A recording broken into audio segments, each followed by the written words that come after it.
jsme tady zase. Takže, teďka se ještě vykutáme nějaký dřevo, tady samozřejmě se jmenuje Kristián. A začal. No takže, vykutáme ještě nějaký to dřevo a si pak už se budeme, dáme tu nějakou tu norku naší. No, tak myslím si, že už je na čase. Samozřejmě máme ten pickaxe, což jsme moc rádi. No a Teďka bych si možná udělal nějaký ten crafting table. jo, ten ještě děláme teďka. Počkej, už. Dávám.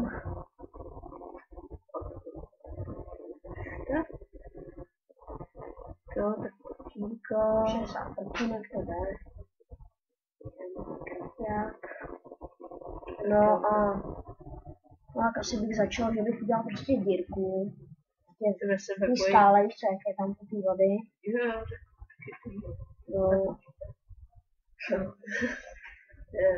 No. A asi bych udělal dřevěný uhlík potom. Jo, to by se hodilo. Když na začátku, ale se nechce dneska hledat nějaké napad.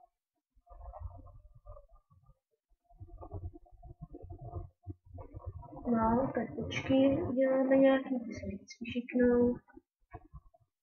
No. Jo, tak teďko A potom bychom tady někde mohli udělat nějaký ten hrad, tady možná někde, nebo až zatím. Ještě nevíme úplně přesně kde. Prostě všechno se to bude vyvíjet nějak. No. Pak bychom samozřejmě chtěli najít nějaký dungeon. Nejvíc cestou to nemá. Myslím, že tohle na XP asi to bude hodně výhodný dungeon. A pak bychom chtěli určitě najít nějaký diamanty. Taky si myslím, že to než by bylo nejlepší, kdyby tam byly třeba najít 2 skřínky. A myslím, že tady třeba začne nějaký a teďka asi na videu to nebude úplně dobrá kvalita, ale já jsem si měl dělat, nemáme zrovna nějaký super. Nějaký program? No, třeba nějaký amatéři, něco jako ne v Minecraftu, ale natáčení a mluvení přece jenom. Jo. Tak jo, teď tady si jak kupeme norku. No, to samozřejmě crafting table sem hodíme. Hned se vysoká.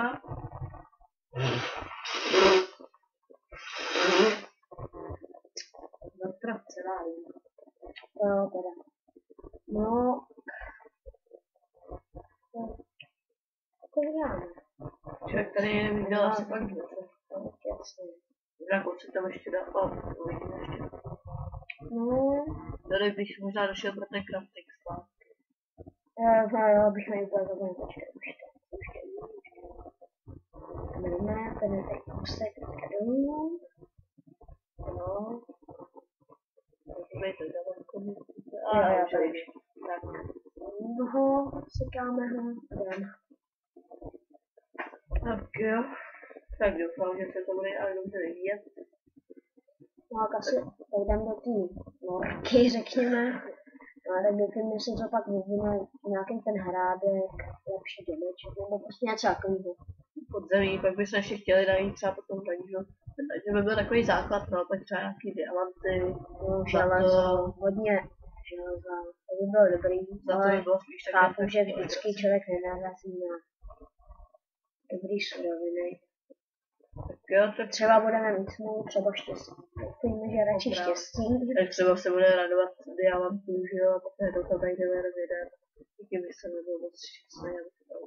Prostě ty jo, našli jsme diamanty. Pak většinou bývají 4, že jo, podíváš se. No, 5. Najdu jeden. Ty, to není až to dost. Jo. To je tak myslím, náhoda. No. Jako jsem mluvil trochu potichu, tak jenom, že jsem říkal, že snad takovou smlouvu mít nebudeme. To byla hodně velká náhoda, tak. A jinak samozřejmě změní to skoro v každé vidile a samozřejmě chceme komenty. To takže. Jak kladný, tak taky záporný, pozitivní, negativní, vlastně hlavně nějaký komenty, no. Ať víme, co zlepšit, co naopak se moc přehnali, nebo to takovýho. Samozřejmě, když by se to líbilo, tak budeme dělat videa pořád. A samozřejmě my bychom rádi, když bychom měli aspoň třeba 50. Jo, no. A Ne, to jsem nemyslel. Jako myslel jsem třeba, když jsme měli odběratel, tak třeba 50, že jo. To by nám stačilo, my zase nepotřebujeme to extra. Tak to nám chápem, že tady to nemůže mít nějaký extra velký úspěch, ale... je tak.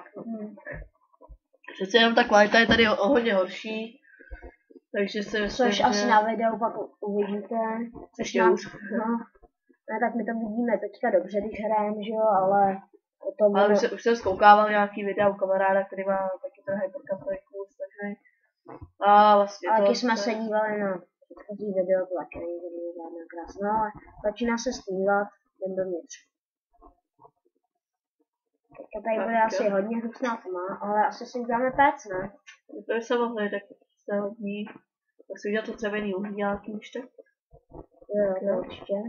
A vlastně pes nám to tu je docela rozsvítí, jak je to dobrý. Jo, to. Tak to je fajn. Tak uvidíme, jak to vlastně nesvítí. Jo. Teďko to dřevěný uhlí. Jo, ještě. Tak, teďko ještě tady čestku. Šoupneme tam. Co nemáme ještě moc materiálu, ale stejně. Hej, v začátku. Tak jo, teďko. No, takže bych udělal to dřevěný uhlí. Taky si myslím, tak ještě tak uvidíme, jak se to jde vidět, ale myslím, že to je takový základ začátku, když nemůžeme najít normální uhlí. No, takže. Možná by se mohli trošku zvýšit hlasy, no, aby to bylo líp slyšet, nevíme. Počkej, takhle nebo obráceně, počkej. Počkej, myslím, že to je to sudový dřevo, tak nahoru. Jo, opačně se to udělám, počkej. Tak, jo, dobrý. No tak dívej, jak nám to ty krásné nosíčky. Jo, když to moc nevidím přes tady to. No, počkej, tak jsem to postavil, si užije. Počkej, ještě tam máme to. Tak jo, já bych si počkal. A ještě bych asi zvětšil trošku ten uhlá místnost. Jo, jak to kopakovat dokola třeba. No. Nějaký torčky toho chtěl, až si spálíme to. Ale docela dobře to svítí. Jo, už to vypadá mnohem líp, samozřejmě. Kdo se dívá třeba poprvé na to video, to přijde jako strašná kvalita, pak už se na to zvykne. No i na ten hlas náš se zvykne. No, tak určitě jo. Hlavně je, že flatáš srdíčko je tam. Tak jo. No, tak už bych to zase nějak moc neprodlužoval, jenom bych to ještě obkopal z tu místnost a už bych to asi... To asi nebude moc zábavný, tak bych to možná teďka stopnul. Tak možná, že už bych to stopnul. Tak končíme? Jo. Takže